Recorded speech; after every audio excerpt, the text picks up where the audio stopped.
Brethren, tuwan-tuwa kay Bridget, homegrown to eh. Hindi, dito pinanganak sa MCBC si Bridget eh.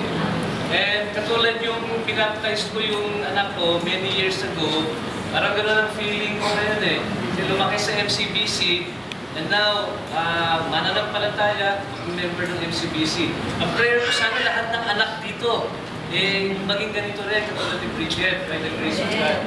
Okay? So Bridget, maraming temptation sa world.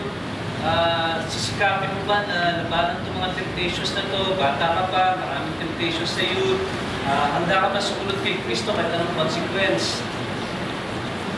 At yes daw, sabi niya.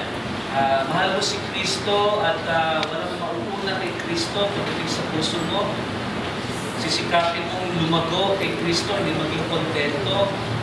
Magiging mabuti kang anak, pati estudyante, church member. Ito may translation, confession niya. Brethren, rejoice tayo kay Bridget, baptize you, the Father, the Son, the Holy Spirit. Okay? So,